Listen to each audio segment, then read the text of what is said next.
Hello guys, कैसे हैं आप सभी। आई होप कि आप सब बहुत अच्छे होंगे। आज हम करने वाले हैं इस क्वेश्चन को, तो चलिए एक बार हम पढ़ लेते हैं इस क्वेश्चन में क्या कहा गया है।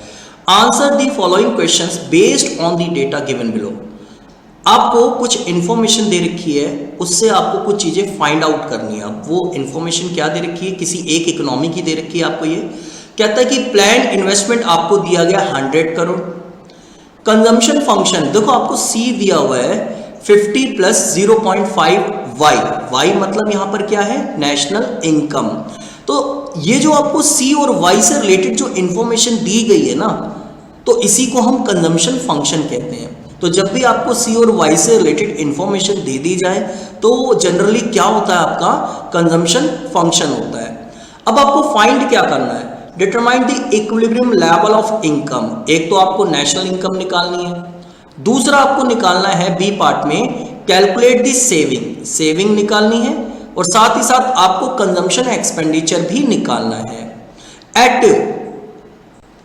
Equilibrium level of national income. मतलब ए पार्ट से जो आपका आंसर आएगा, ए पार्ट से जो आपकी नेशनल इनकम आएगी, उसी नेशनल इनकम पर आपको क्या क्या निकालना है, सेविंग भी निकालना है उसी नेशनल इनकम से आपको, और उसी नेशनल इनकम से आपको कंजम्पशन एक्सपेंडिचर भी निकालना है। तो सबसे पहले हमें ए पार्ट को निकालना पड़ेगा। ठीक है, तो चलिए समझते हैं इस सॉल्यूशन को हम कि किस तरीके से फाइंड आउट करेंगे हम सारी चीजों को। तो सॉल्यूशन में सबसे पहले हम देखेंगे जो चीज हमें गिवन है पहले हम उसे लिख लेंगे। तो अगर हम यहां पे देखें तो हमें गिवन क्या क्या है, जो प्लान इन्वेस्टमेंट है इसको हम आई कहेंगे, और आई आपको कितना दिया गया है, आई आपको दिया गया 100 करोड़। साथ ही साथ आपको सी यानी कि कंजम्पशन फंक्शन आपको दिया गया है, लिख देंगे इसे भी हम 50 प्लस 0.5 वाई। ठीक है, यहां तक हमने दो चीजें लिख दी जो गिवन थी इकोनॉमी के अंदर। उसके बाद एट इक्विलिब्रियम, अब इक्विलिब्रियम की जो कंडीशन होती है हम उसे देखेंगे।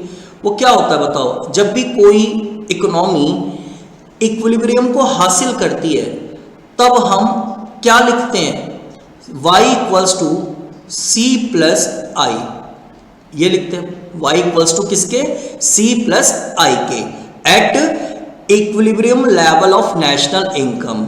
तो अगर नेशनल इनकम आपकी इक्विलिब्रियम लेवल को अचीव करती है तब आपका ये फॉर्मूला बन के आता है। तो y इक्वल्स टू किसके होगा, आपका c प्लस आई के। अब आप देख सकते हो कि यहां पे c की वैल्यू आपको दी गई है कितनी, 50 प्लस 0.5 वाई। ठीक है, और i की वैल्यू आपको कितनी दे रखी है यहाँ पे 100 करोड़। तो आप यहाँ पे 100 लिख दोगे, ये y के इक्वल में चल रहा है। अब ये जो 0.5 y है इसे आप इधर ले आओ, इक्वल के इस तरफ ले आओ आप, तो माइनस हो जाएगा फिर। तो ये हो गया 0.5 वाई माइनस। ठीक है, और 100 में 50 जोड़ दो आप, तो ये आपका कितना आ जाएगा, 150 आ गया आपका। अब आप इसमें से ये माइनस करोगे तो आपका 0.5 वाई ही बचेगा। और यहां पे आप देख सकते हो यहां पे 150 आपका पहले से चल रहा है। फिर आप क्या करेंगे, y आपको चाहिए तो 150 को ऊपर रखो आप और 0.5 नीचे ले जाओ डिवाइड में।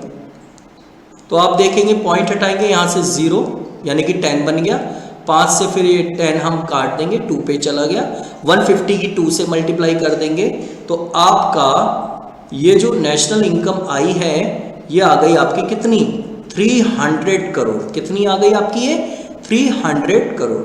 यानी कि ए पार्ट में जो आपको फाइंड करने के लिए कहा गया था, क्या कहा गया था, इक्विलिब्रियम लेवल ऑफ इनकम, तो ये हमने निकाल दिया, कितना, 300 करोड़ आपका आ गया है। अब उसके बाद हमें क्या चीज निकालनी है, उसके बाद हमें निकालना है यहाँ पे सेविंग एंड कंजम्पशन एक्सपेंडिचर। तो चलिए एक बार आप सेविंग और कंजम्पशन एक्सपेंडिचर को भी समझेंगे कि किस तरीके से हमने निकालना है यहाँ पर। तो आप देखेंगे कंजम्पशन फंक्शन की हमें जो इक्वेशन दी गई थी वो क्या दी गई थी, c equals to 50 plus 0.5 y। ये y वही वाला है जो हमने अभी अभी निकाला है। ठीक है, तो हमने y को सीधा पुट कर देना है इसके अंदर।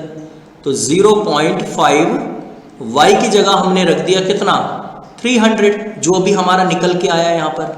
ठीक है, फिर इसे और सॉल्व कर देंगे हम, तो 50 है ये, प्लस यहाँ पे आप देखोगे पॉइंट हटाएंगे, 0 आ जाएगी, इससे कट जाएगा ये, तो आपका 150 आ जाएगा। सॉल्व करने पर आपका क्या आ जाएगा 150।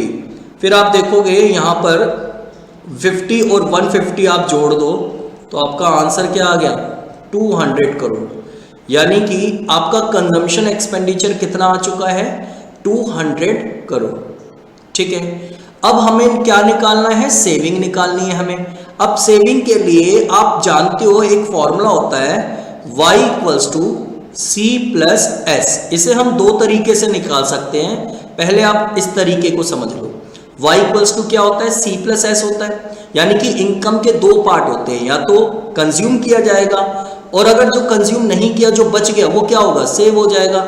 जैसे कि किसी की 100 रुपए की मान लो एक इनकम है इकोनॉमी के अंदर, तो 80 रुपए खर्च कर दिए उसके अंदर, तो कंजम्पशन एक्सपेंडिचर हो गया 80, यानी कि सी हो गया 80, और बाकी जो 20 बच गया उसको हम एस कहेंगे। एस का मतलब होता है सेविंग्स। तो यानी कि हम कह सकते हैं कि y इक्वल्स टू हमेशा क्या होता है आपका c प्लस एस। अब यहां पर वैल्यू रख दो आप, c की वैल्यू कितनी आई है आपकी 300, सॉरी y की वैल्यू 300 आई थी आपकी, और c की वैल्यू कितनी आई है आपकी 200। s हमें नहीं पता क्योंकि s हमें निकालना है, तो आप देख सकते हो 300 माइनस 200, ठीक है, और इक्वल में आपका s चल रहा है, तो सिंपली अगर हम इसे सॉल्व करें तो आपका s आ जाएगा कितना 100 करोड़। s आपका कितना आ गया 100 करोड़। यानी कि हमने यहां पर तीनों चीजें निकाल ली, आपकी नेशनल इनकम भी निकल के आ गई, कंजम्पशन एक्सपेंडिचर भी आपका निकल के आ गया, और साथ ही साथ आपकी सेविंग भी निकल के आ गई। अब जैसा कि मैंने आपको बताया कि सेविंग को हम अलग तरीके से भी निकाल सकते हैं, आप इसको यहां पर भी आप समझ सकते हो। जैसे कि आप जानते हो कि AD बराबर होता है किसके, AS के। अब AD का फॉर्मूला होता है C प्लस I के, और आपका ये होता है C प्लस S के। अब आप देखेंगे C से C कट गया तो आपका क्या रह गया, I बराबर किसके रह गया आपका S के। अब आप देखोगे इकोनॉमी के अंदर I तो हमें पहले से ही गिवन था, कितना 100 करोड़, तो यानी कि यहां पर I की वैल्यू आप रख दो 100 करोड़, तो आप देखेंगे आपकी सेविंग भी कितनी आ गई 100 आ गई, सेविंग भी कितनी आ गई 100 करोड़ आ गई। तो दो तरीके हो गए, या तो आप ऐसे भी निकाल सकते हो सेविंग को, या ऐसे भी आप निकाल सकते हो, वो आपके ऊपर, आप कैसे भी निकाल सकते हो, ठीक है, जैसा आपको समझ में आए। तो ये था आपका पूरा क्वेश्चन। उम्मीद करता हूँ आपको आज का ये जो क्वेश्चन का सॉल्यूशन जो था वो आपको अच्छी तरीके से समझ में आ गया होगा। Thank you so much.